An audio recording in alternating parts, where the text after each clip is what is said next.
اعوذ باللہ من الشیطان الرجیم بسم اللہ الرحمن الرحیم وَيَقُولُ الَّذِينَ آمَنُوا أَهَؤُلَاءِ الَّذِينَ أَقْسَمُوا بِاللَّهِ جَهْدَ أَيْمَانِهِمْ إِنَّهُمْ لَمَعَكُمْ حَبِطَتْ أَعْمَالُهُمْ فَأَصْبَحُوا خَاسِرِينَ۔ ترجمہ: اور ایمان والے کہیں گے، کیا یہی ہیں وہ لوگ جنہوں نے اللہ کی بڑی پکی قسمیں کھائی تھیں کہ وہ تمہارے ساتھ ہیں، تو ان کے تمام اعمال برباد ہو گئے، بس یہ نقصان اٹھانے والوں میں سے ہو گئے۔ ارشاد فرمایا کہ جب منافقین کا پردہ کھل جائے گا اور ان کی منافقت آشکار ہو جائے گی تو اس وقت مسلمان تعجب کرتے ہوئے کہیں گے کہ کیا یہی ہیں وہ لوگ جنہوں نے اللہ کی بڑی پکی قسمیں کھائی تھیں کہ وہ دل سے مسلمانوں کے ساتھ ہیں، حالانکہ ایسا نہیں تھا۔ حبطت اعمالہم، تو ان کے تمام اعمال برباد ہو گئے، یعنی ان کے نفاق اور یہودیوں سے دوستی کی وجہ سے ان کے تمام نیک اعمال برباد ہو گئے، اور انہوں نے دنیا میں اپنی ذلت و رسوائی کی وجہ سے نقصان اٹھایا، اور آخرت میں اپنے اعمال کے ثواب سے محروم ہونے اور جہنم کا دائمی عذاب پانے کے سبب نقصان اٹھائیں گے۔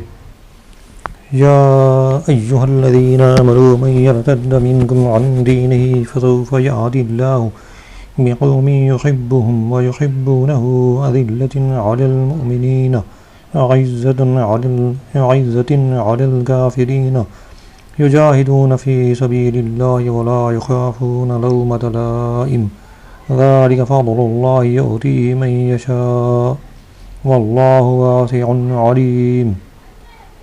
ترجمہ: اے ایمان والو، تم میں جو کوئی اپنے دین سے پھرے گا تو عنقریب اللہ ایسی قوم لے آئے گا جن سے اللہ محبت فرماتا ہے اور وہ اللہ سے محبت کرتے ہیں، مسلمانوں پر نرم اور کافروں پر سخت ہیں، اللہ کی راہ میں جہاد کرتے ہیں اور کسی ملامت کرنے والے کی ملامت سے نہیں ڈرتے۔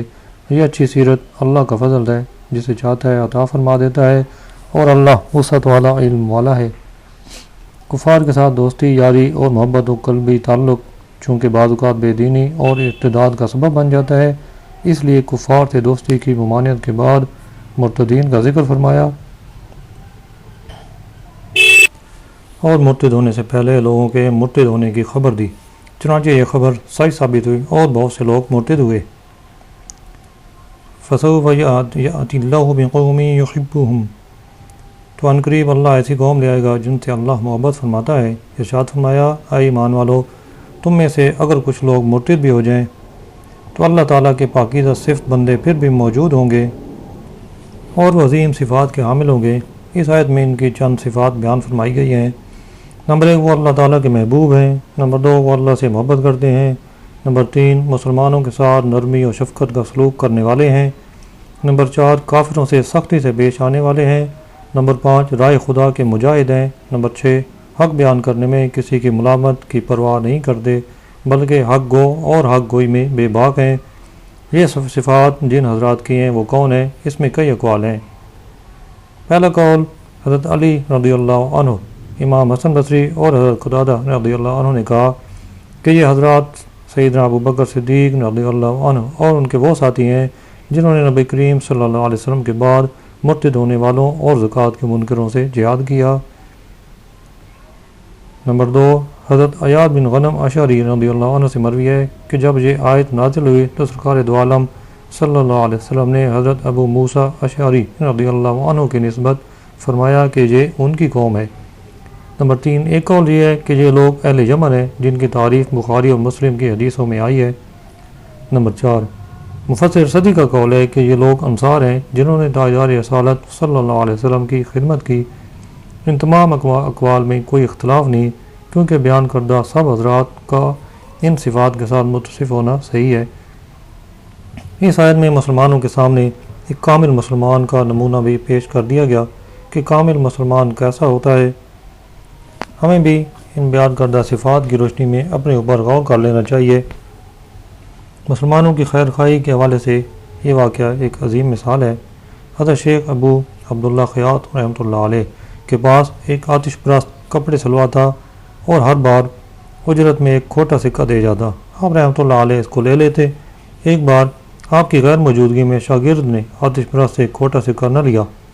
جب حضرت اب شیخ ابو عبداللہ خیاط رحمۃ اللہ علیہ واپس تشریف لائے اور ان کو یہ معلوم ہوا تو شاگرد سے فرمایا تو نے کھوٹا درہم کیوں نہیں لیا؟ کئی سال سے وہ مجھے کھوٹا سکہ ہی دیتا رہا ہے اور میں بھی چپ چاپ لے لیتا ہوں تاکہ یہ کسی دوسرے مسلمان کو نہ دے آئے۔ یہ مسلمانوں پر نرمی ہے اور حدیث مبارک ہے، حضرت عبداللہ بن عمر رضی اللہ عنہ سے روایت ہے، نبی کریم صلی اللہ علیہ وسلم نے ارشاد فرمایا اللہ تعالیٰ کے نزدیک بہترین ساتھی وہ ہیں جو اپنے ہمراہیوں کے لیے بہتر ہوں، اور اللہ کے نزدیک بہترین پڑوسی وہ ہیں جو اپنے پڑوسی کے لیے اچھے ہوں۔ اور حق گوئی میں کسی کی ملامت کی پرواہ نہ کرنے کے متعلق ایک حکایت ملاحظہ فرمائے۔ قاضی ابو حازم رحمۃ اللہ علیہ انصاف کے معاملے میں بہت سخت تھے، آپ ہمیشہ حق بات کہتے اور درست فیصلے فرماتے۔ ایک مرتبہ خلیفہ وقت معتضد باللہ نے آپ رحمۃ اللہ علیہ کی طرف پیغام بھیجا کہ فلاں تاجر نے ہم سے مال خریدا ہے اور نقد رقم ادا نہیں کی، وہ میرے علاوہ دوسروں کا بھی مقروض ہے۔ مجھے خبر پہنچی ہے کہ دوسرے قرض خواہوں نے آپ کے پاس گواہ پیش کیے تو آپ نے اس تاجر کا مال ان میں تقسیم کر دیا ہے۔ مجھے اس مال میں سے کچھ بھی نہیں ملا، حالانکہ جس طرح وہ دوسروں کا مقروض تھا اسی طرح میرا بھی تھا، لہذا میرا حصہ بھی دیا جائے۔ پیغام پا کر قاضی ابو حازم رحمۃ اللہ علیہ نے قاصد سے کہا خلیفہ سے کہنا کہ اللہ تعالیٰ آپ کی عمر دراز فرمائے۔ وہ وقت یاد کرو جب آپ نے مجھ سے کہا تھا کہ میں نے فیصلوں کی ذمہ داری کا بوجھ اپنی گردن سے اتار کر تمہارے گلے میں ڈال دیا ہے۔ اے خلیفہ، اب میں فیصلہ کرنے کا مختار ہوں اور میرے لیے جائز نہیں کہ گواہوں کے بغیر کسی مدعی کے حق میں فیصلہ کروں۔ قاصد نے قاضی صاحب کا پیغام سنایا تو خلیفہ نے کہا جاؤ قاضی صاحب سے کہو کہ میرے پاس بہت معتبر اور معزز گواہ موجود ہیں۔ جب قاضی صاحب کو یہ پیغام ملا تو فرمایا گواہ میرے سامنے آ کر گواہی دیں، میں ان سے پوچھ گچھ کروں گا، شہادت کے تقاضوں پر پورے اترے تو ان کی گواہی قبول کر لوں گا، ورنہ وہی فیصلہ قابل عمل رہے گا جو میں کر چکا ہوں۔ جب گواہوں کو قاضی صاحب کا یہ پیغام پہنچا تو انہوں نے آپ رحمۃ اللہ علیہ سے خوف کھاتے ہوئے عدالت آنے سے انکار کر دیا، لہذا قاضی صاحب نے خلیفہ معتضد باللہ کا دعویٰ رد کرتے ہوئے اسے کچھ بھی نہ بھجوایا۔ انما ولیکم اللہ ورسولہ والذین آمنوا الذین یقیمون الصلاة ویؤتون الزکاة وهم راکعون ومن یتول اللہ ورسولہ والذین آمنوا فإن حزب اللہ هم الغالبون۔ ترجمہ: تمہارے دوست صرف اللہ اور اس کا رسول اور ایمان والے ہیں جو نماز قائم کرتے ہیں اور زکوٰۃ دیتے ہیں اور اللہ کے حضور جھکے ہوئے ہیں، اور جو اللہ اور اس کے رسول اور مسلمانوں کو اپنا دوست بنائے تو بے شک اللہ ہی کے گروہ غالب ہے۔ گزشتہ آیات میں ان لوگوں کا بیان ہوا جن کے ساتھ دلی دوستیاں لگانا حرام ہے۔ ان کا ذکر فرمانے کے بعد اب ان کا بیان ہے جن کے ساتھ موالات واجب ہے۔ اس آیت مبارکہ کے متعلق حضرت جابر رضی اللہ عنہ نے فرمایا کہ یہ آیت حضرت عبداللہ بن سلام رضی اللہ عنہ کے حق میں نازل ہوئی۔ انہوں نے نبی کریم صلی اللہ علیہ وسلم کی خدمت میں حاضر ہو کر عرض کی یا رسول اللہ صلی اللہ علیہ وسلم، ہماری قوم نے ہمیں چھوڑ دیا اور قسمیں کھا لیں کہ وہ ہمارے پاس نہیں بیٹھا کریں گے، اور دوری کی وجہ سے ہم آپ کے اصحاب کے صحبت میں بھی نہیں بیٹھ سکتے۔ اس پر یہ آیت نازل ہوئی کہ اللہ تعالیٰ اور اس کا رسول اور ایمان والے تمہارے دوست ہیں۔ تو حضرت عبداللہ بن سلام رضی اللہ عنہ نے کہا اللہ تعالیٰ کے رب ہونے پر، اس کے رسول کے نبی ہونے پر اور مومنین کے دوست ہونے پر ہم راضی ہیں۔ آیت مبارکہ میں بیان کردہ حکم تمام مسلمانوں کے لیے عام ہے، سب ایک دوسرے کے دوست اور محب ہیں۔ وہم راکعون، اور اللہ کے حضور جھکے ہوئے ہیں۔ عربی گرامر کے اعتبار سے آیت مبارکہ کے اس جملے کے 4 معنی بیان کیے گئے ہیں۔ پہلا معنی یہ ہے کہ اللہ تعالیٰ کی بارگاہ میں جھکا ہوا ہونا مومنوں کی ایک مزید صفت ہے۔ دوسرا معنی یہ ہے کہ مومنین نماز قائم کرنے اور زکوٰۃ دینے کے دونوں کام خشوع اور تواضع کے ساتھ کرتے ہیں۔ تیسرا معنی یہ ہے کہ وہ تواضع اور عاجزی کے ساتھ زکوٰۃ دیتے ہیں، اور چوتھا معنی یہ ہے کہ وہ حالت رکوع میں رائے خدا میں دیتے ہیں۔ پہلا معنی سب سے قوی اور چوتھا معنی سب سے کمزور ہے، بلکہ امام فخر الدین رازی رحمۃ اللہ علیہ نے تفسیر کبیر میں اس کا بہت شد و مد سے رد کیا ہے اور اس کے بطلان پر بہت سے دلائل قائم کیے ہیں۔ یا ایہا الذین آمنوا لا تتخذوا الذین اتخذوا دینکم ہزوا ولعبا من الذین اوتوا الکتاب من قبلکم والکفار اولیاء واتقوا اللہ ان کنتم مؤمنین۔ ترجمہ: اے ایمان والو، جن لوگوں کو تم سے پہلے کتاب دی گئی ان میں سے وہ لوگ جنہوں نے تمہارے دین کو مذاق اور کھیل بنا لیا ہے، انہیں اور کافروں کو اپنا دوست نہ بناؤ، اور اگر ایمان رکھتے ہو تو اللہ سے ڈرتے رہو۔ اس آیت کا شان نزول یہ ہے کہ رفاع بن زید اور سوید بن حارث نامی دو آدمی اظہار اسلام کے بعد منافق ہو گئے۔ بعد مسلمان ان سے محبت رکھتے تھے۔ اللہ تعالیٰ نے یہ آیت نازل فرمائی اور بتایا کہ زبان سے اسلام کا اظہار کرنا اور دل میں کفر چھپائے رکھنا دین کو ہنسی اور کھیل بنانا ہے، اور ایسے لوگوں اور ان کے علاوہ مشرکوں کافروں کو دوست بنانے سے بھی منع کر دیا گیا، کیونکہ اللہ کے دشمنوں سے دوستی کرنا ایماندار کا کام نہیں۔ وَإِذَا نَادَيْتُم مِّنَ الصَّلَاةِ اتَّخَذُوهَا هُزُوًا وَلَعِبًا ذَلِكَ بِأَنَّهُمْ قَوْمٌ لَّا يَعْقِلُونَ۔ ترجمہ: اور جب تم نماز کے لیے اذان دیتے ہو تو یہ اس کو ہنسی مذاق اور کھیل بنا لیتے ہیں، یہ اس لیے ہے کہ وہ بالکل بے عقل لوگ ہیں۔ اس آیت کے بارے میں قلبی کا قول ہے کہ جب سرکار دو عالم صلی اللہ علیہ وسلم کا مؤذن نماز کے لیے اذان کہتا اور مسلمان اٹھتے تو یہودی ہنستے اور تمسخر کرتے۔ اس پر یہ آیت نازل ہوئی۔ مفسر سدی نے بیان کیا کہ مدینہ طیبہ میں جب مؤذن اذان میں اشہد ان لا الہ الا اللہ اور اشہد ان محمد رسول اللہ کہتا تو ایک نصرانی یہ کہا کرتا کہ جل جائے جھوٹا، ایک رات اس کا خادم آگ لایا، وہ اور اس کے گھر کے لوگ سو رہے تھے، آگ سے ایک شرارہ اٹھا اور وہ نصرانی اور اس کے گھر کے لوگ اور تمام گھر جل گیا۔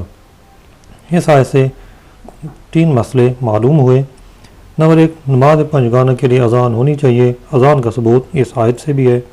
نمبر 2، دین کی کسی چیز کا مذاق اڑانا کفر ہے، جیسے کہ اللہ تعالیٰ نے اذان کا مذاق اڑانے والوں کو کافر قرار دیا ہے، ایسے ہی عالم، مسجد، خانہ کعبہ، نماز، روزہ وغیرہ میں سے کسی کا مذاق اڑانا کفر ہے۔ نمبر 3، دینی چیزوں کا مذاق اڑانے والے احمق اور بے عقل ہیں، جو ایسے سفیانہ اور جاہلانہ حرکات کرتے ہیں۔ اس آیت میں دینی چیزوں کا مذاق اڑانے والوں کا کتنا شدید رد ہے۔ افسوس کہ جو کام یہودی اور منافق کیا کرتے تھے وہی کام آج مسلمان کہلانے والوں میں آتے جا رہے ہیں۔ نماز، روزہ، حج، زکوٰۃ، فرشتے، جنت، حوریں، دوزخ، اس کے عذاب، قرآنی آیات، احادیث نبوی، دینی کتابوں، دینی شعائر، امامہ، داڑھی، مسجد، مدرسے، دیندار آدمی، دینی لباس، دینی جملے، مقدس کلمات، الغرض وہ کون سی مذہبی چیز ہے کہ جس کا اس زمانے میں کھلے عام فلموں، ڈراموں، خصوصاً مزاحیہ ڈراموں، عام بول چال، دوستوں کی مجلسوں، دنیاوی تقریروں، ہنسی مذاق کی نشستوں اور باہمی گپ شپ میں مذاق نہیں اڑایا جاتا۔ افسوس کہ مسلمان کہلانے والے اسلام کا مذاق اڑاتے ہیں۔ مسلمان کہلانے والوں کو داڑھی، امامہ، مذہبی حلیے سے نفرت ہے۔ مسلمان کہلانے والے کو اذان سن کر تکلیف ہوتی ہے۔ قرآن و حدیث کی بات اسے پرانی لگتی ہیں۔ یاد رکھیں کہ دینی شاعر کا مذاق اڑانا کفر ہے، اور دین کا مذاق اڑانے والوں کے متعلق اللہ تعالیٰ ارشاد فرماتا ہے سورہ الجاثیہ: اور جب ہماری آیتوں میں سے کسی پر اطلاع پائے تو اسے مذاق بناتا ہے، ان کے لیے ذلت کا عذاب ہے۔ پھر فرمایا سورہ توبہ: اور اے محبوب اگر تم ان سے پوچھو تو کہیں گے ہم تو یوں ہی ہنسی کھیل میں تھے، تم فرماؤ کیا اللہ اور اس کی آیتوں اور اس کے رسول سے ہنستے ہو؟ بہانے نہ بناؤ، تم کافر ہو چکے مسلمان ہو کر۔ اللہ تعالیٰ مسلمانوں کو عقل سلیم عطا فرمائے اور ان آیات کو سامنے رکھتے ہوئے اپنی حالت پر غور کرنے اور اپنی اس روش کو تبدیل کرنے کی توفیق عطا فرمائے، آمین۔ قل یا اہل الکتاب هل تنقمون منا الا ان آمنا باللہ وما انزل الینا وما انزل من قبل وان اکثرکم فاسقون۔ ترجمہ: تم فرماؤ اے اہل کتاب، تمہیں ہماری طرف سے یہی برا لگا ہے کہ ہم اللہ پر اور جو ہماری طرف نازل کیا گیا اس پر اور جو پہلے نازل کیا گیا اس پر ایمان لائے ہیں، اور بے شک تمہارے اکثر لوگ فاسق ہیں۔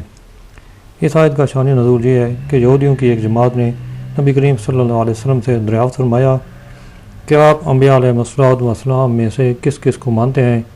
اس سوال سے ان کا مطلب یہ تھا کہ اگر آپ حضرت عیسیٰ علیہ السلام کو نہ مانیں تو وہ آپ صلی اللہ علیہ وسلم پر ایمان لے آئیں، لیکن حضور اکرم صلی اللہ علیہ وسلم نے اس کے جواب میں فرمایا کہ میں اللہ تعالیٰ پر ایمان رکھتا ہوں اور جو اس نے ہم پر نازل فرمایا اور جو حضرت ابراہیم، حضرت اسماعیل، حضرت اسحاق اور یعقوب علیہ السلام اور ان کی اولاد پر نازل فرمایا اور جو حضرت عیسیٰ اور موسیٰ علیہ السلام کو دیا گیا، یعنی توریت اور انجیل اور جو اور نبیوں کو ان کے رب کی طرف سے دیا گیا سب کو مانتا ہوں۔ ہم انبیاء علیہ السلام میں فرق نہیں کرتے کہ کسی کو مانے اور کسی کو نہ مانے۔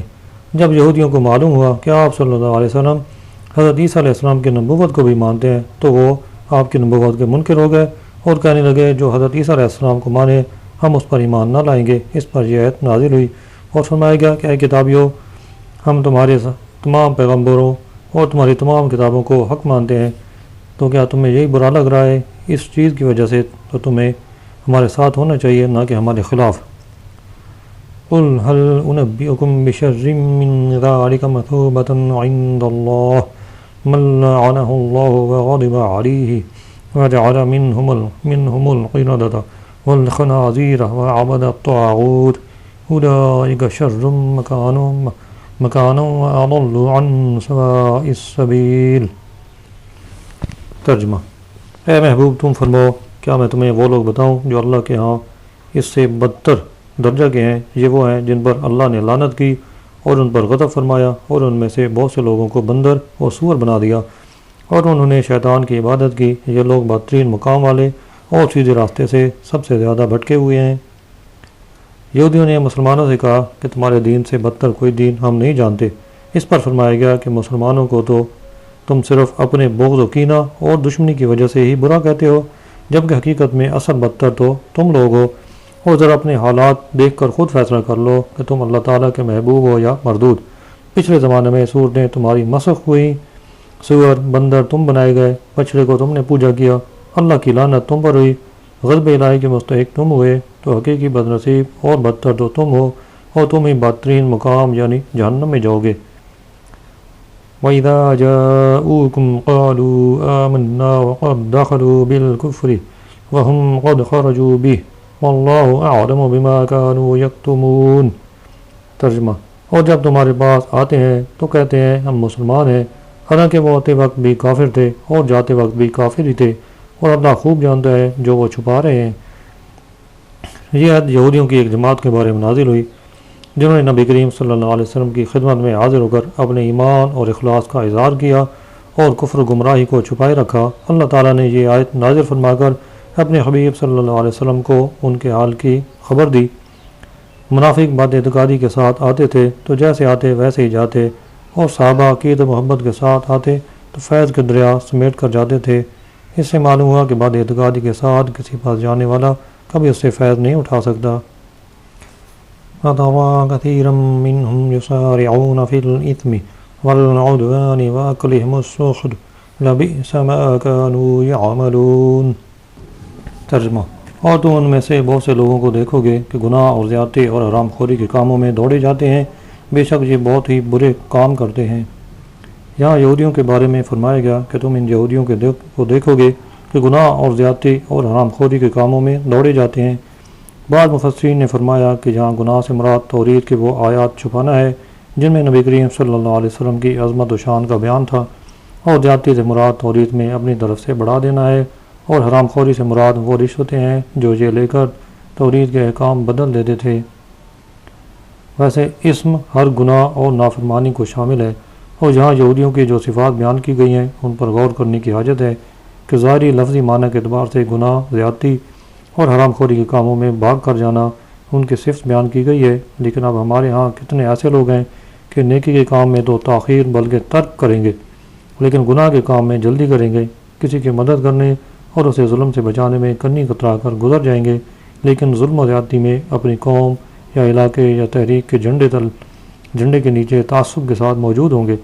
حلال تو ان کے گلوں میں اٹکے گا، لیکن جہاں حرام کی توقع ہوگی، رشوت ملے گی، سود ملے گا، خوب ناجائز تجارت کا فائدہ نظر آئے گا، وہاں یہ بھاگ کر جائیں گے۔ لولا ينهاهم الربانيون والأحبار عن قولهم الإثم وأكلهم السحت لبئس ما كانوا يصنعون۔ ترجمہ: ان کے درویش اور علماء انہیں گناہ کی بات کہنے اور حرام کھانے سے کیوں نہیں منع کرتے، بے شک یہ بہت ہی برے کام کر رہے ہیں۔ حضرت حسن بصری رحمۃ اللہ علیہ فرماتے ہیں اس آیت میں الربانیون سے عیسائیوں کے علماء مراد ہیں اور الاحبار سے یہودیوں کے علماء مراد ہیں۔ اور ایک قول یہ ہے کہ یہ دونوں الفاظ یہودیوں کے بارے میں ہیں کیونکہ یہ آیات یہودیوں کے متعلق نازل ہوئی ہیں، اور ایک لفظ سے یہودیوں کے درویش مراد ہیں اور دوسرے لفظ سے یہودیوں کے علماء مراد ہیں۔ یہاں یہودی درویشوں اور علماء کے متعلق فرمایا گیا کہ انہوں نے اپنی قوم کو گناہ کی بات کرنے اور حرام کھانے سے کیوں نہ روکا۔ اس سے معلوم ہوا کہ عالم دین کی اس بات پر بھی پکڑ ہوگی کہ وہ گناہ ہوتے ہوئے دیکھیں اور قدرت کے باوجود منع نہ کریں، کیونکہ ایسا عالم گناہ کرنے والے کی طرح ہے۔ امام فخر الدین رازی رحمۃ اللہ علیہ فرماتے ہیں، گناہ روحانی مرض ہے اور اس کا علاج اللہ تعالیٰ کی، اس کی صفات کی اور اس کے احکام کی معرفت ہے، اور یہ علم حاصل ہونے کے باوجود گناہ ختم نہ ہو تو یہ اس مرض کی طرح ہے جو کسی شخص کو ہو اور دوائی کھانے کے باوجود وہ مرض ختم نہ ہو، اور عالم کا گناہ کرنا اس بات کی دلیل ہے کہ اس کا یہ قلبی مرض انتہائی شدید ہے۔ عالم پر واجب ہے کہ خود بھی سنبھلے اور دوسروں کو بھی سنبھالے۔ حضرت عبداللہ بن عباس رضی اللہ عنہ فرماتے ہیں، قرآن پاک میں علماء کے لیے اس آیت سے زیادہ ڈانٹ ٹپٹ والی کوئی آیت نہیں۔ پھر فرماتے ہیں، قرآن پاک میں یہ آیت علماء کے بارے میں بہت سخت ہے کیونکہ اللہ تعالیٰ نے برائی سے منع کرنا چھوڑ دینے والے کو برائی کرنے والے کی وعید میں داخل فرمایا ہے۔ امام ضحاک رضی اللہ عنہ فرماتے ہیں، میرے نزدیک اس آیت سے زیادہ خوف دلانے والی قرآن پاک میں کوئی آیت نہیں۔ افسوس کہ ہم برائیوں سے نہیں روکتے۔